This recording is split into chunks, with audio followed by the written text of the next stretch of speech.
In the pause by the coffee, we discussed with Terry what to do in this last session of the day. And one of the aims that we have, well, not promised to reach an agreement of common ground, but in the proposal we said that we should try to explore, make it try to see if there are common ground across these huge differences in disciplines. It was originally it was three main disciplines: economics, biology, and anthropology. Unfortunately, the two economists have Carlo I don't relate to disciplines. So anyway, I think that unfortunately we have to restrict ourselves now to anthropology and biology. But I think we could use some of the points that were made yesterday about economics. Oh yeah. I mean, Desmond, I think, was actually quite accurate and quite eloquent in saying what were the strong and the weak points of economics as compared to a discipline like anthropology. Yeah. I mean, and this also goes a long way to answer your question that you raised in the corridor about funding and resources and why it is that biology is such a powerful discipline, whereas anthropology is so small and weak. Because biologists, at least sometimes, on a good day, to the same extent as economists, are capable of being precise, simple, accurate, and give policy advice. Whereas many anthropologists, they would somehow present their findings in a different language, which is harder to operationalize for policymakers. Or they don't like the conclusions. That's also a possibility. Yes. But still, there's something about the whole kind of knowledge, like we've spoken about before, Henrik, that the typical kind of knowledge produced by anthropologists tends to be, to some extent, non-scalable. I mean, there is this sort of, you're drawn towards that which is really, it's just here. It's not really similar or the same as anything else. So, in other words, you need tailor-made solutions for every place, which politicians are not going to buy into because it's too expensive and too cumbersome and requires too much bureaucracy.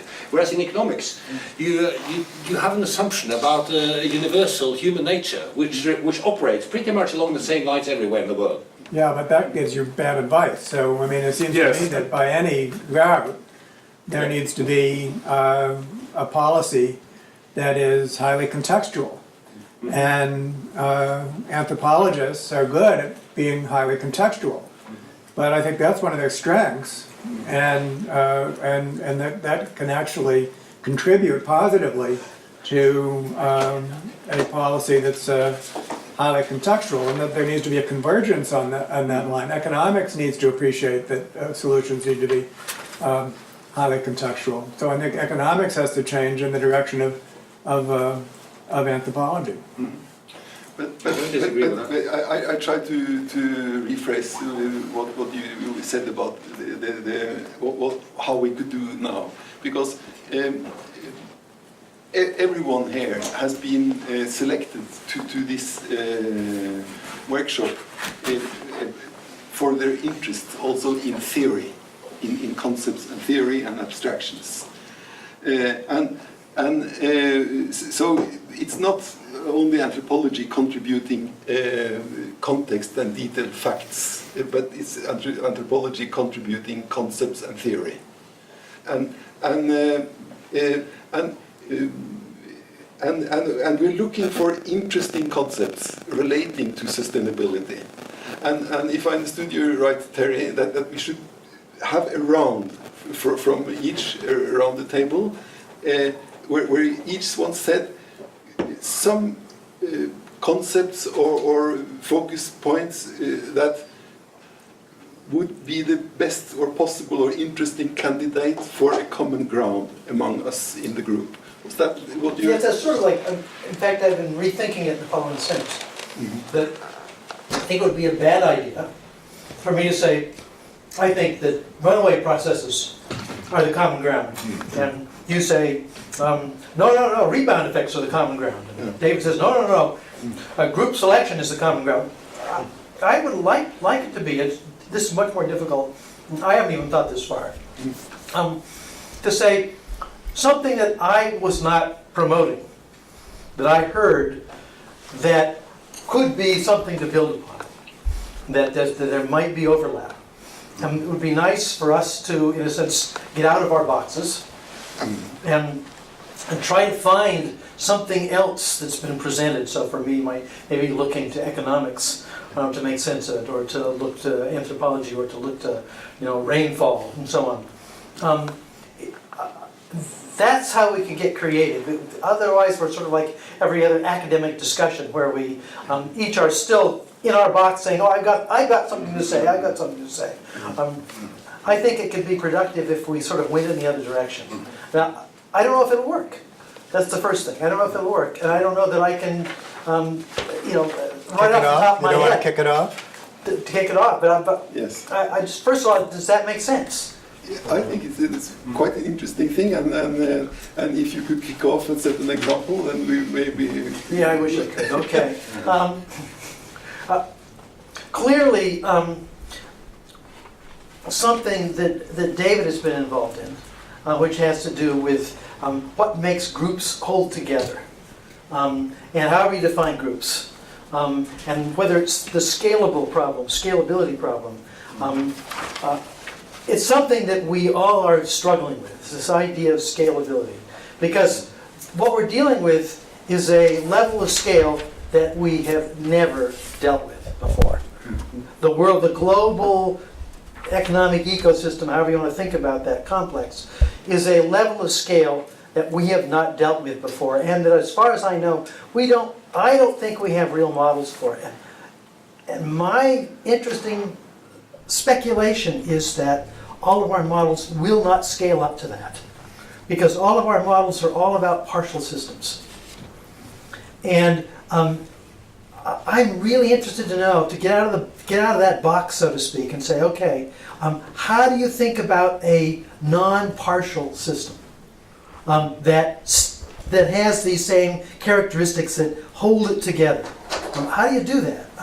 I don't know, but I think that's where we are right now. And so if I'm to sort of reach out, that's where I would reach to. I want to say, okay, can we begin to articulate what those differences are between how I make this group work, how I make a social, cultural group work, how do I make a state group work. Those are all partial system problems. I want to know if it really is scalable. And if it's not, what do we do? Good, nice. Yeah. Mm-hmm. We should, but it could be anything and any form of. It's very open. But Carlo, just.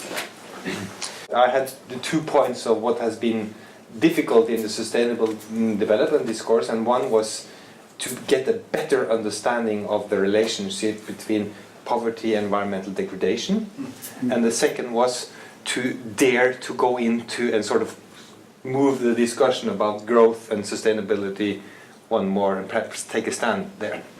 And I have this idea that we are more into degrowth than to say that we can fix our way out of it and still continue to have growth.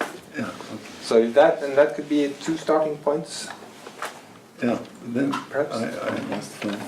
Then we need some clarification about the concept of growth. Of course, and that would be our contribution. Yeah, but Perhaps it's not growth, perhaps it's evolution. I mean, I like the concept of growth, but it's just that in one sense, so if you use growth in the sense of economic growth, in the way it's usually used, and people talk about GDP and so on. That's one sense of growth. The growth of an organism, which is a life process, is something quite different, and one could be pro-life, but very much against infinite economic growth. But the same word appears in both, and so we've got to be a bit clear as to what the difference between those two is. That's all. And living organisms grow and die. Exactly. They have a life history. We perhaps don't want to have that life history at the global level. And maybe we do. It may be unavoidable, but it'd be nice to know. We are writing the history of human being, and there has to be an end to it. but now I have noted scalability, growth, and it was growth versus sustainability. Was that? Or no, No, I mean rethinking growth Rethinking might put another concept in there, or yeah. Okay, but so you mentioned also degrowth. Yeah, it could be degrowth, or it could be evolution instead of growth, or it could be organic growth instead of economic growth, or I mean. Okay, but then The other word that fits in there is, of course, development. Development, yeah. And that's closer to the Yeah, but- ontogenetic growth. Yeah, but it's called sustainable development, so we are going to. Yeah. We can't clarify, but just then, using the word then once I more. think Tim's comment is you have two senses of growth and maybe two senses of development. Exactly. So Exactly. you have this double sense. But Yeah. I just note growth and development with double senses, and scale and scalability. And then David.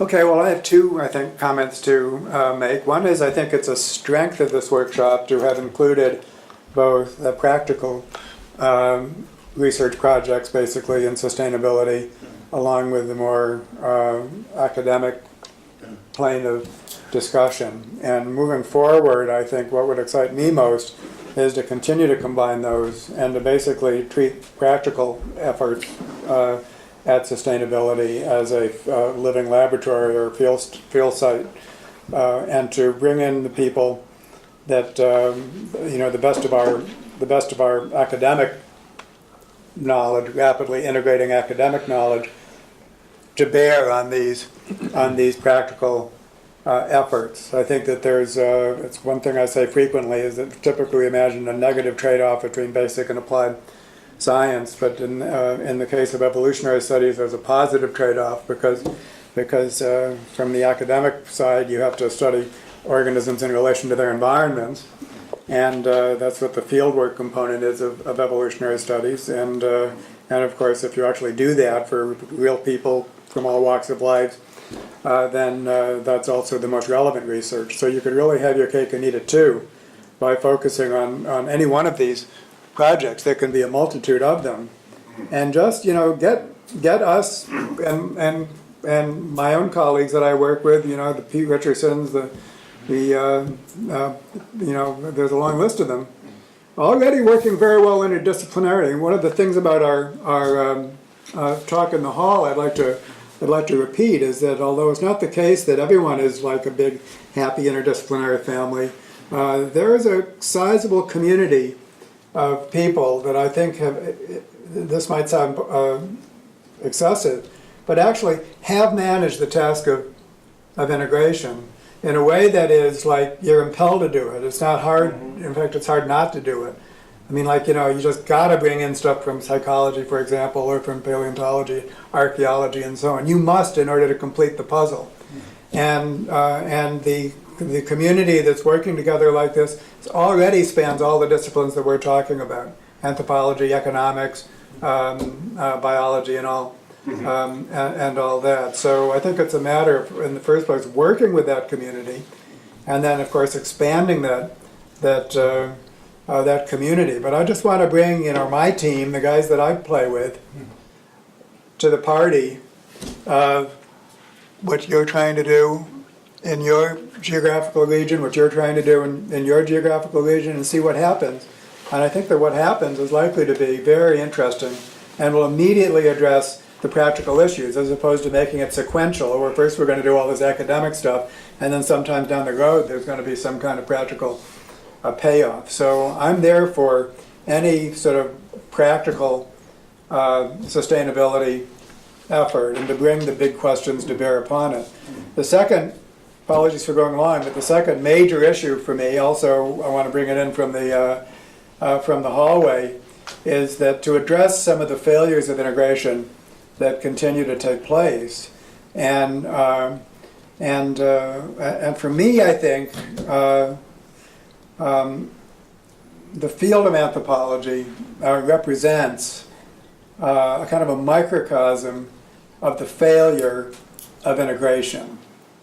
And I know a lot of anthropology departments. I know a lot of people in anthropology departments, and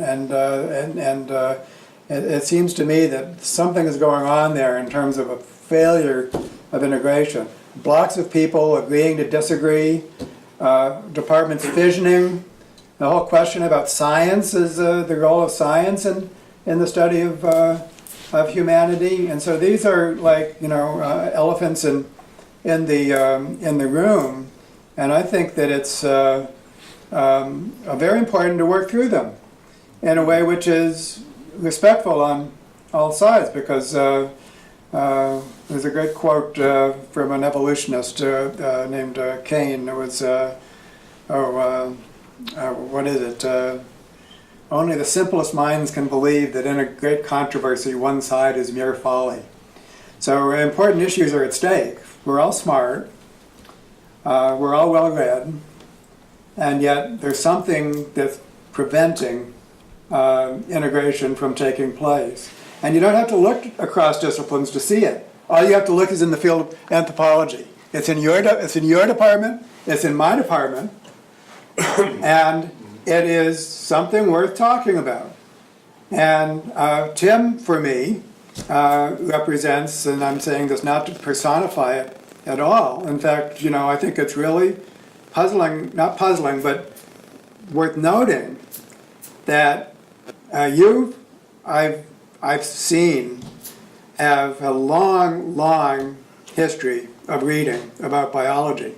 I could never accuse you of being a neophyte in terms of your reading of the biological literature. I hope that one day you'll pay me the same respect with respect to my reading of the anthropology literature. But either way, the distance between us, despite the fact that we've all made this earnest effort, is something that is really to be explored, and to be explored in a friendly way, I would hope. And the next time I get a block of time to speak, I know I'm going to pass it on right now. I think that one of the major issues to discuss here is the concept of functionalism. One thing you said, that a problem with functionalism in anthropology was that it was axiomatic. Everything was axiomatically interpreted as a function. Well, in my field, that's called naive adaptationism. And it was criticized in my field, and we don't do that. No, nor do we anymore. Well, okay, but then what's the role of function? How do we determine it? Is there a legitimate sense in which you can call a group functional, and so on and so forth? You can't get going with a practical sustainability movement effort if you're not talking in design terms, basically. We're trying to design groups at various scales, and we're trying to design evolutionary processes. It's all about adaptive design and how to get it. How it exists, to what extent it exists, and how to expand it. So make no mistake, we're social engineers in what we're trying to do. But of course, we're not the kind of social engineers that gave social engineering and social Darwinism a bad name. We have to be a different kind of social engineer. But if we're not thinking in design terms at high spatial and social, we just can't get going. That is the project. Is to function as social engineers, and that's what policy always is. So this is, we really got to get this straight and to kind of clear the air about this. And so that's my block for the moment. Mm-hmm. Yeah, right. But let me, if I can, no, because I have strong opinion about what we should do. Okay, go ahead. Yeah, because this is exactly what I had hoped for in some way. So and your strong message now changes a bit the agenda. And if Tim and also Thomas and if you accept to take the challenge from David, I think we should take it now. Yeah, that's exactly what I was going to do in the first part of my intervention, and it will only take a minute.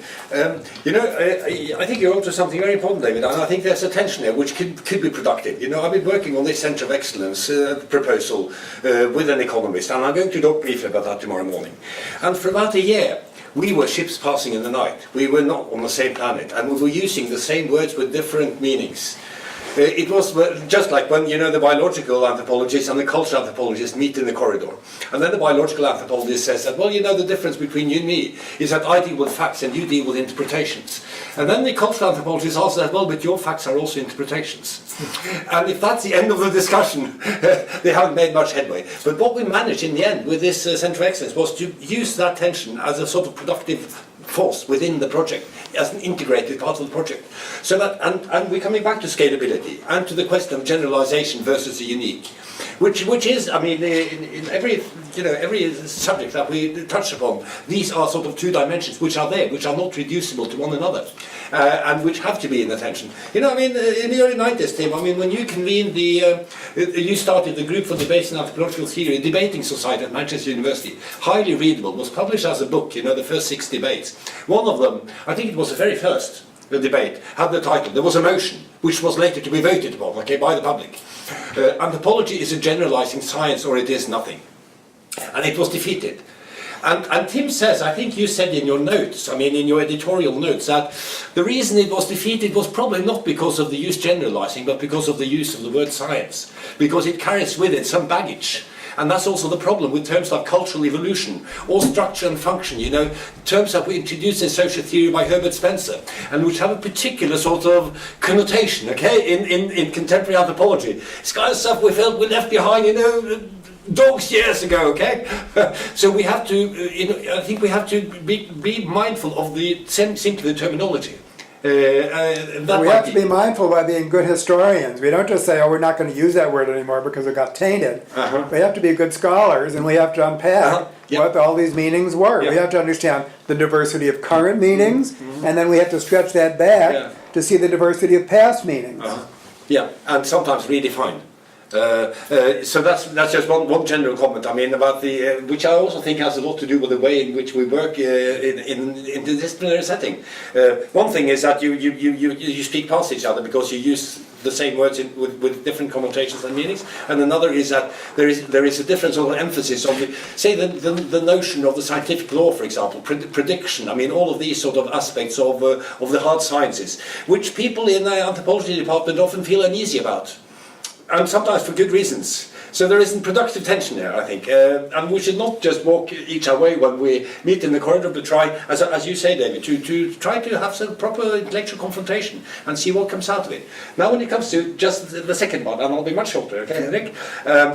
You know, yeah, I think all the concepts that have been mentioned are incredibly important. I mean, with scalability, rebound, or unintended consequences. And with group dynamics, and with, you know, development and growth, and certainly, I mean, the runaway process, which I think is also a crucial thing, the interrelated runaway processes.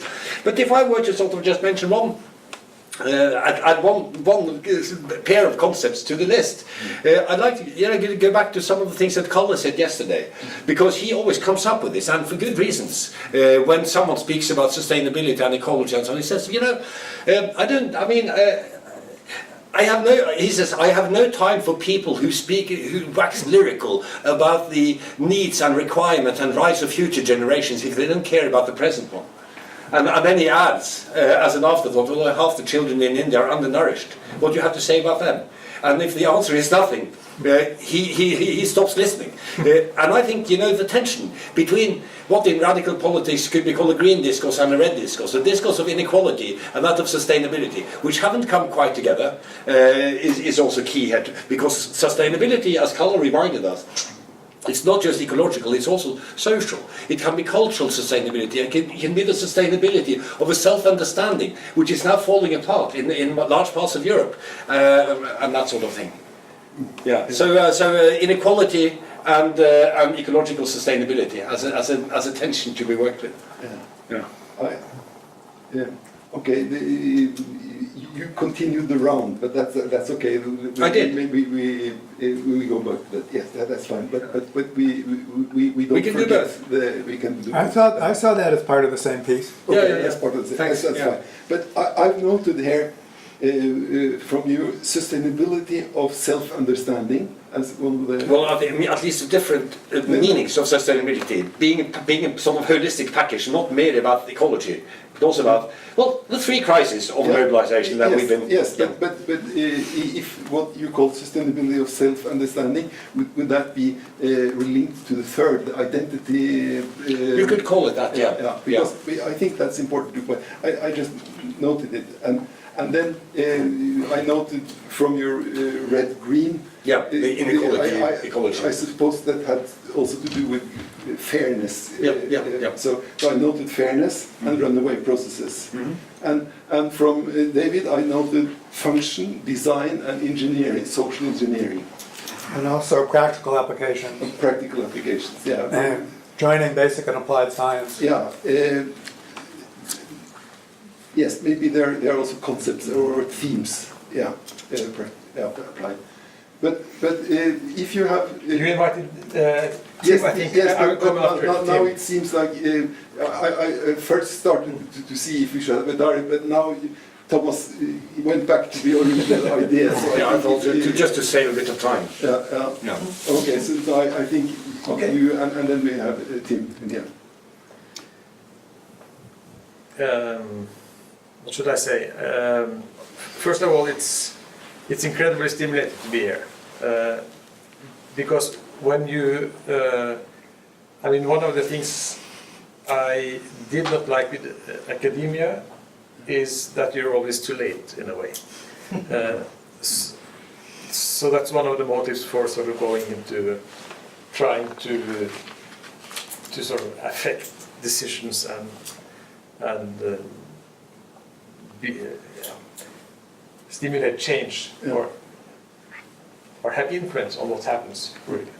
The academic community must look for the language and principles and decisions that you can use to force politicians or the system to go from something nice and beautiful in a verbal sense to something which binds priorities and affects financial decisions. And I see a potential in the Sustainable Development Goals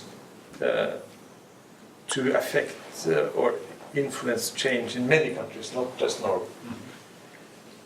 And there is a connection to the theories and to the theoretical approaches we're talking about here. So, you know, insights on all kinds of living systems and trying to build these things up to a global understanding and seeing the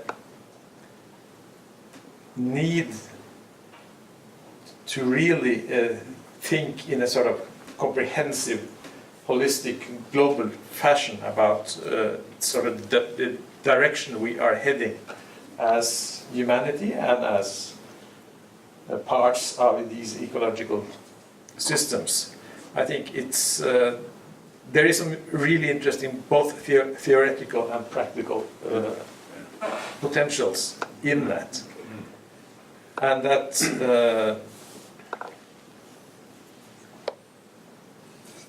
thinking and speaking in the right manner could then make that bridge not just between disciplines but between academia and decision making, which is really crucial.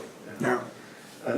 Lars, it seems to me there's a connection between the two of you that I wanted to just sort of bring out.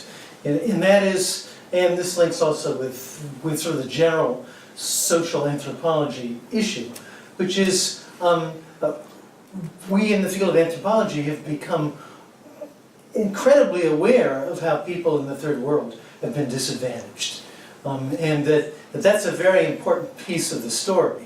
That is a moral issue that's part of the field. It's hiding behind the field. That means that any simple top-down engineering-like control problem doesn't necessarily address the Yanomama, for example, who don't want to have what I have, and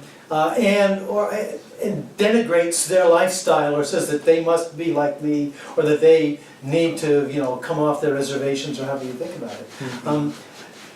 That's one of the big challenges is that we talk about the global world. We're talking about people at all different levels. Some of them, like in India, that are impoverished and are unhappy because of their position. Others that are unhappy because of the encroachment of us and our economy. But one of the things that has to happen is that diversity and the morality of maintaining, a recognition of the consequences of whatever we do to that diversity. That's part of this sort of human feature that sort of gets set aside when we go to engineering on this. I think that's another thing we really have to keep in this discussion. And that's shot through the design principles, basically. That if there's injustice, that's reflected in a failure of the design principles at all scales. So the group has to be inclusive, and there has to be justice within the group. So justice issues are essential for basically anything to work. So it's deeply, what you just said is deeply embedded in the approach. Yeah. I noted from your talk the concept sustainable development goals, because they are some kind of political fact, and somehow you confirm the interest in sustainability as the approach, but you remind that this should be able to communicate to politicians, and maybe morphodynamics is not the right concept to convince them. Don't show them Terry's work immediately. But runaway, which is another way of talking about it, Yes, put it in common terms. So it is reminded, but then that's also very nice, because one reason Lars is here is also thanks to the Research Council that in their call for proposal said that we should include politics or business. So, but I don't know if you want to one way or the other or respond, but I think that the challenge from David is quite interesting, and I noted this, but my approach is, I don't know, maybe exaggerated, but I'm focused on concepts, and I think that a lot of misunderstandings and things going on around concepts. So I still would like to have some of your concept, and maybe based on Terry's idea, if there were some concepts around here that were not your particular ones, but that you thought could be some interesting common ground. There's lots of common ground between what I was saying and what Terry's saying. We're both basically emergentists. His ideas about the cycling, the way in which that diagram in which everything is setting a constraint for everything else, and how constraints arise within processes. I have said exactly the same things in my own writing, and so there's a great deal of convergence. The divergence is not with Terry's brand of evolutionary thinking or thinking about life, but with a certain kind of brand of evolutionary theory, which I have to say is much stronger in psychology than in biology itself. And we don't have actually representatives, strictly speaking, of psychology here, but I would want to say that if there's a discipline that I really have trouble with, it's not actually biology, it's psychology. Which brand? Well, well, of course, evolutionary psychology is the worst of all. But basically, no, I've generalised. Of course, not with ecological psychology, because I'm a huge fan of Gibson. But with hardcore cognitivism, I find it almost impossible. I've tried. So my thing is that I am feeling battle weary. I've been, for decades, trying to establish a conversation and a common ground within anthropology between the sociocultural and the biological wings. I have tried, and every attempt has founded upon the inflexibility of the biological side.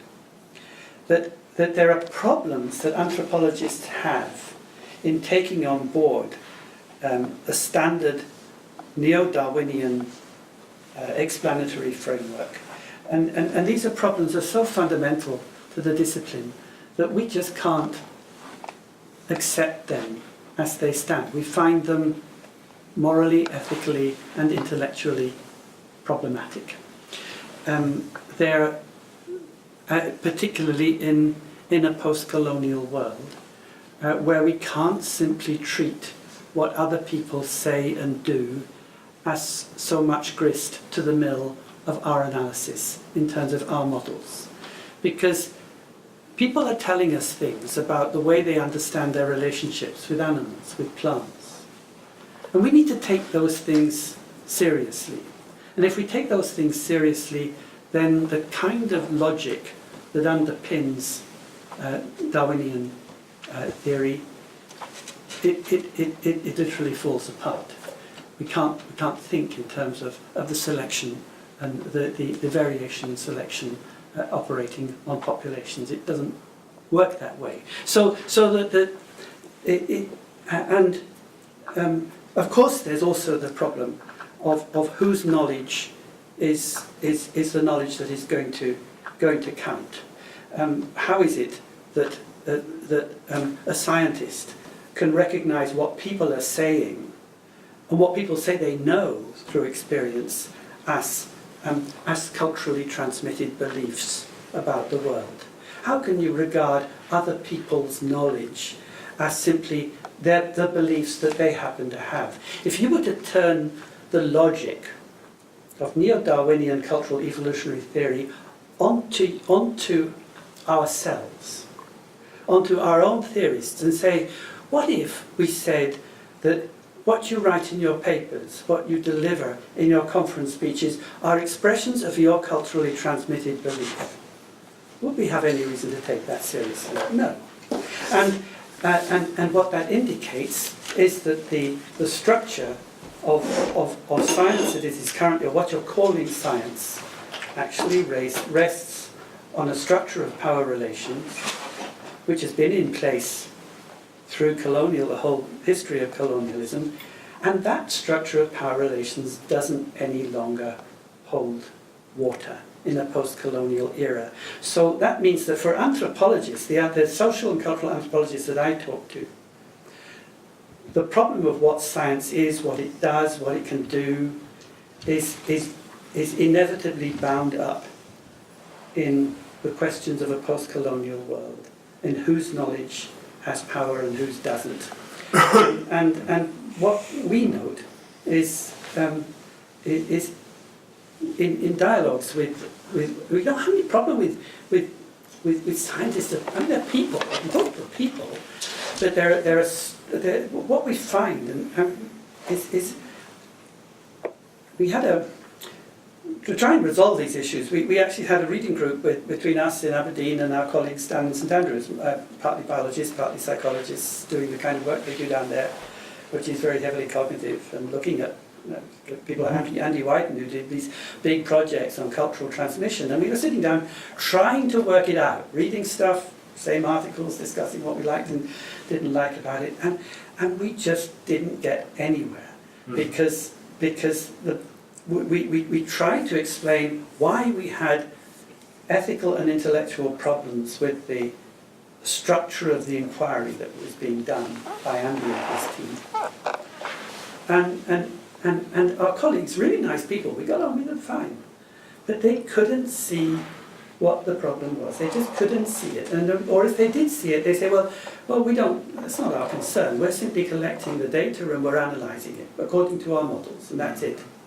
And if we got a setup that will enable us to generate good data, and we have models that enable us to analyse it, so we can produce some results that we can publish, what more could we possibly want? And what do you want with you anthropologists coming along and saying, oh, your conceptual apparatus is all shoddy or circular or whatever? They were not. They couldn't see that. And some of the things that were written we were looking at a paper, for example, by Christoph Böhm, a very highly respected primatologist, and it was a paper about his view about cultural and popular transmission. And the people, our folk down in St Andrews loved it. We hated it because it was full of the most outrageous assertions which any anthropologist would recognise as coming straight out of an unreflected Western scientific ideology, and hadn't even sort of thought about maybe there are other ways of thinking than this. And so anyway, to cut a long story short, I eventually got so sick of trying to explain why we had a problem with a lot of biological and psychological theory and being told back that I was ignorant, incompetent, that I had no understanding of Darwinian theory and the rest of it. I got so fed up with it, I had to develop a really thick skin. And I decided I'd had enough and sort of more or less withdrew from the field. And now if I have gone through that, you can understand why the majority of my colleagues think they've got better things to do elsewhere. I just wanted to explain that that's what it is. No, this is what we're asking for. Yeah. Thank you very much. I appreciate it. Yeah. The real question is that I think on both sides of this story, and this is why you and I are maybe partially in the middle, the emergentist perspective and so on. The reason I think of a general theory of evolution as being more than Darwinian.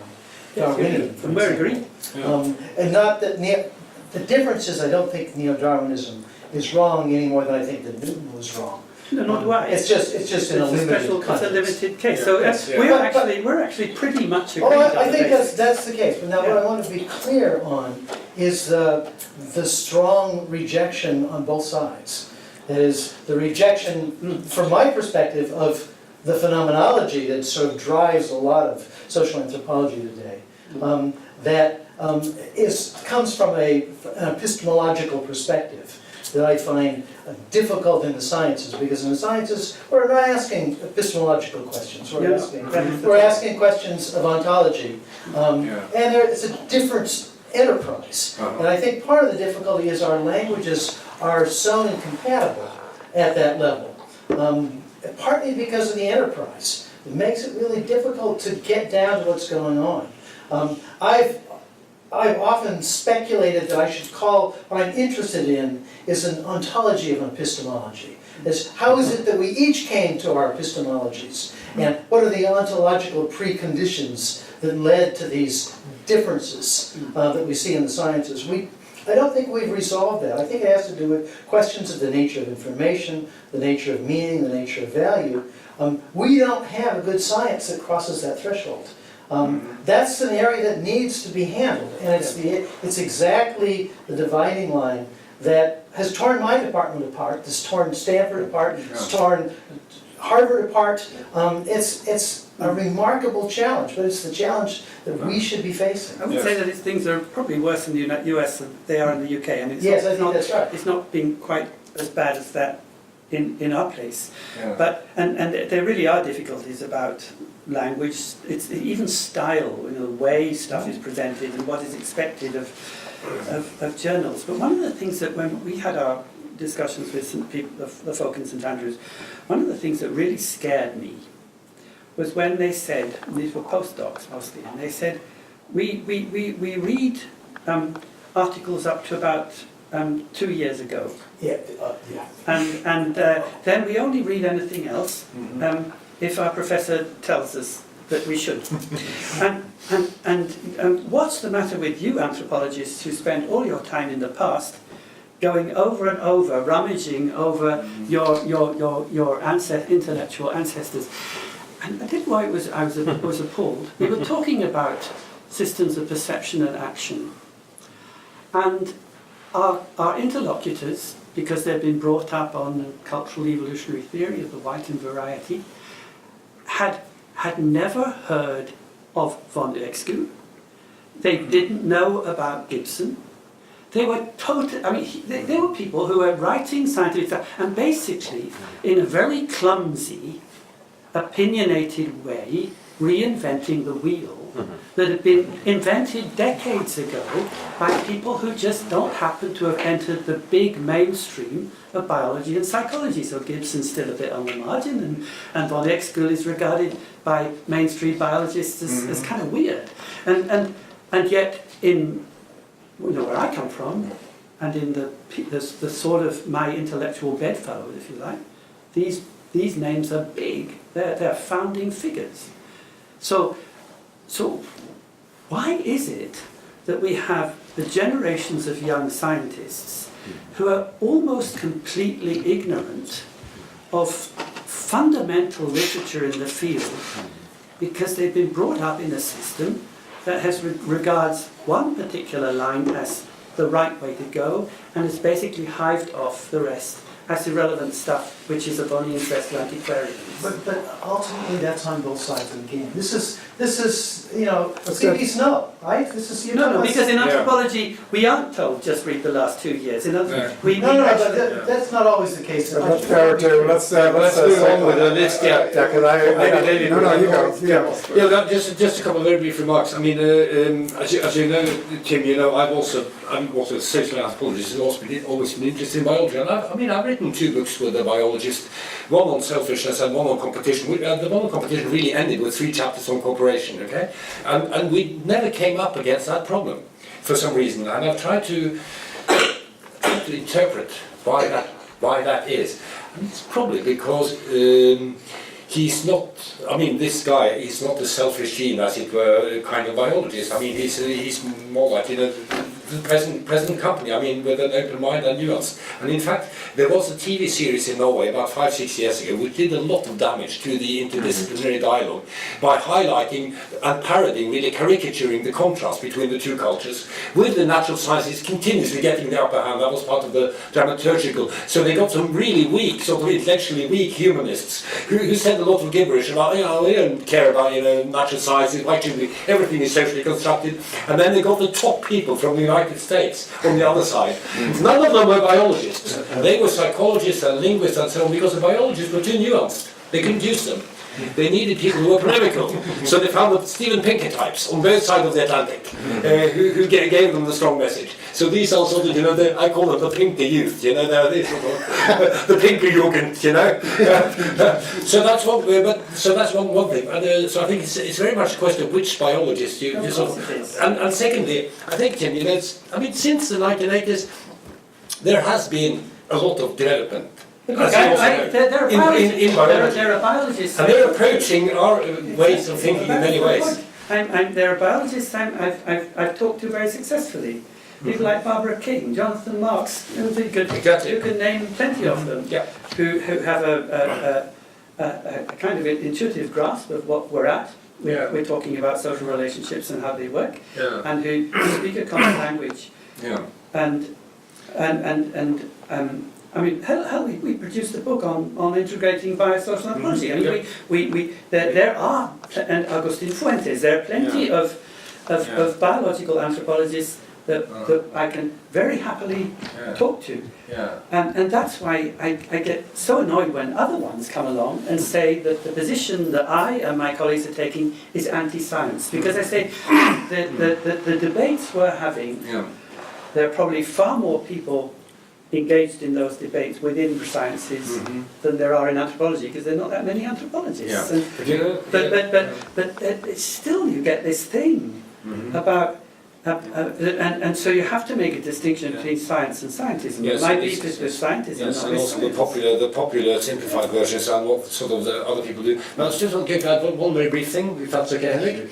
Is that Dag Hessen, with whom I've sort of been collaborating over a number of years, who's a biologist at the University of Oslo. He's not a biological anthropologist. He's a limnologist, and he knows a lot about the mating patterns of certain species of bird and that sort of thing. And it did happen on occasion, okay, especially when we were working on our first book, that we somehow were clashing, okay, and we had very different interpretations of kinship and so on, about what kinship was, which is one of the classic sort of debates. And whenever that happened, I would always invoke Bateson, double description. 2 descriptions are always better than 1. And then we just run those 2 descriptions and try to rewrite each other's paragraphs. And it sort of worked for us. So you get good ones, but then you come up against a Robin Dunbar and you go, what the hell do you do? Yes. When I edited the encyclopedia, whatever it's called, Humanity, Culture and Social Life, in 1993, the encyclopedia thing, Yeah. and insisted on having sections of it on biological, social, and there were 3 sections. One on biological, one on culture, one on social life. Yeah. And I had and was putting this together in the late 1980s, and I had a chapter in by John Odling Smee on niche construction. I had stuff on demography and disease, and I had in the social section Alan Barnard writing about kinship. And you know, and Alan had said some things about what social anthropologists think about kinship, and Robin Dunbar had said that he would refuse to contribute to this encyclopedia unless Alan took away some statements which he found offensive. And it was just unbelievable. And with Robin, it's been like that ever since. He's a warrior. He's a warrior. Yeah. But he's also a car salesman, or the son of a car salesman, and he's incredibly good at marketing his product. But he's only got one product, and he's been marketing it for decades. So. But anyway, that's another thing. I think stated. Yeah, I know it's you, and you have, I really need to go in 3 minutes. What? I really need to go in 3 minutes.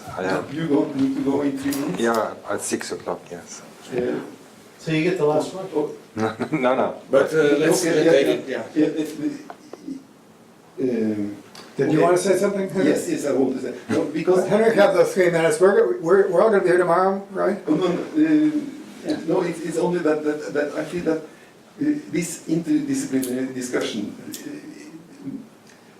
somehow, when you tell the list of names you can talk to and names you cannot talk to, and some are okay and some are stupid, somehow none of these statements address the real, the critical question of how we, the concepts. And I think in some way that David's concepts, when he launched function, design and engineering, we have discussed some things, and I know that you have reactions to these words, and we could, but I don't say maybe that we should go into all of that now. No, we can't do that. Well, No, we can't do that. no, we can't do- Let me take 2 minutes if I could. Yeah. That's all we got. Okay, but Let David have 2 minutes before Carlo has to go. yes, okay. Okay, so 2 minutes. So here we go. So I want to say something about cultural systems, leaving science out of it, and then to bring science into it, all in 2 minutes.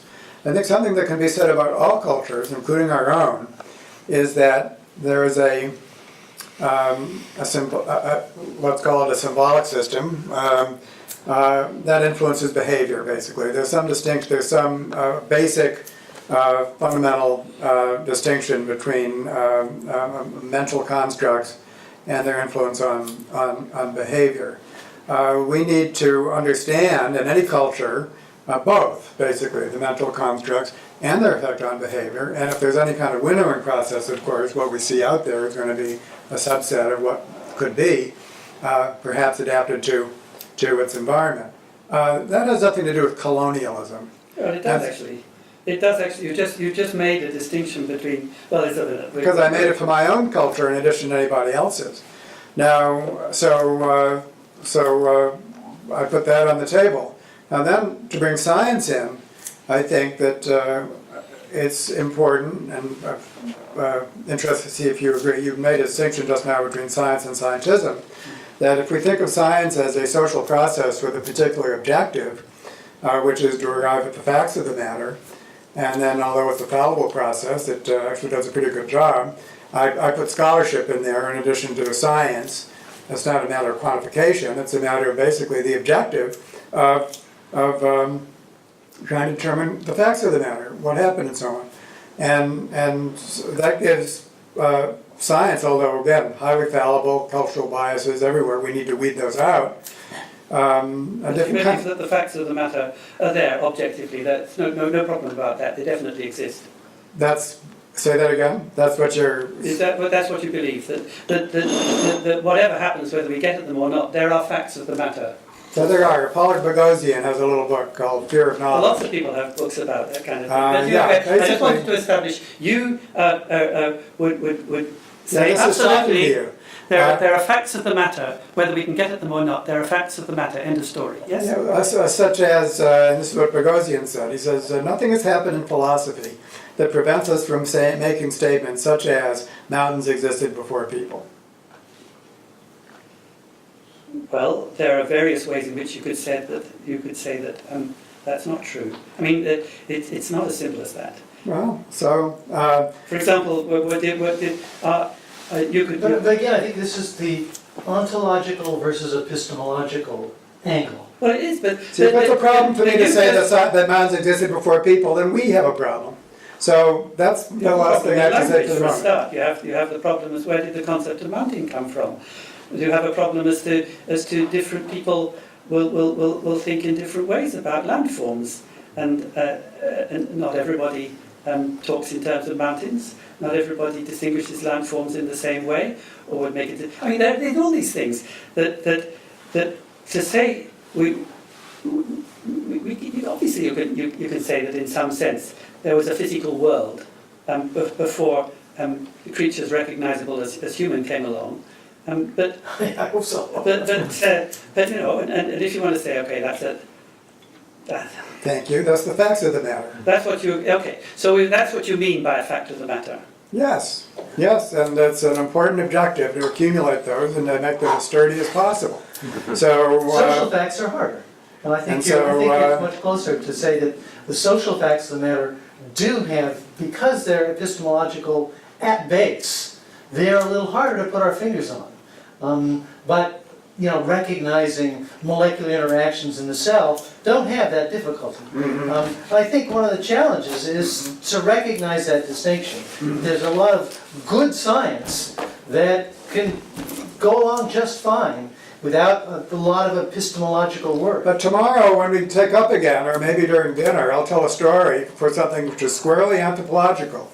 It's about the nature of religion. And I think that this is a great case study because it's something that evolutionists got involved in about 15 years ago at the turn of the century, and have made a lot of progress, more progress than I would say that the social sciences have made during the previous century. Well, that's just the sort of thing. Sorry. You say these kinds of things. Sorry. And you said at the beginning of your talk yesterday that evolutionary thinking about humans is 100 years behind what it is in the rest of biology. You said. Yes. And I was internally furious. Yes. Because I thought there's absolutely no justification, and you said it on the basis of a construct which I recognise from the 18th century. And I thought you have to go to take the framework you've just presented us. There is culture and there is behaviour, and culture is mental and behaviour enacts it. It's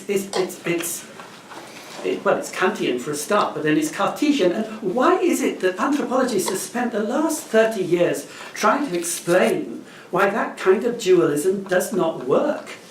And why is it that the scientists who are trying to tell us that there is some sort of unity in the world are the most robust dualists of all? I mean, nowadays, if there's anybody who is repeating the biology-culture distinction as though it was set in stone, it's not anthropologists, we discarded it ages ago. It's the scientists. And we find this bizarre. I think it's more complicated. Being someone Of course who's... it's more complicated. Well, and it's more complicated in part because there's a tendency towards what I would call subjective idealism in social anthropology. It's absolutely true, and it's one of the things that causes those of us who are doing more what you might call empirical bench work in science to be disturbed by these conversations in the same way that you're disturbed. And I think what we need to do is to recognize how these buttons get pushed and why, and then to figure out what's underneath both sides of this story. And so that means that you don't reject and you don't reject. We have to say, okay, why is it that we're having these? Let's get at the facts. I don't think it's fair to say that evolutionary biology is still back in the 19th century or even 18th century.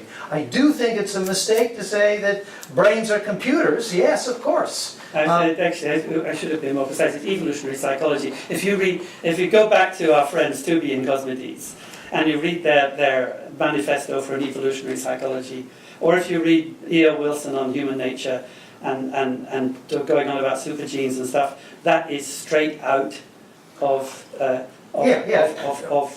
T.H. Huxley could have written this. Exactly. Yeah. No, look, we agree that there are bad and bad these are people versions. who are telling us that the social sciences are behind the times, and it's about time we brought up this new creed, and it's bloody irritating, to be honest. I'm my own critic of sociobiology. Yeah, I'm yeah. proud to say that This View of Life, the magazine that I helped to run, has a whole series called What's Wrong and Right About Evolutionary Psychology, which explores a lot of these nuances. I look forward to telling my story about religion next time around, and now let's go. Great. Let's have a break.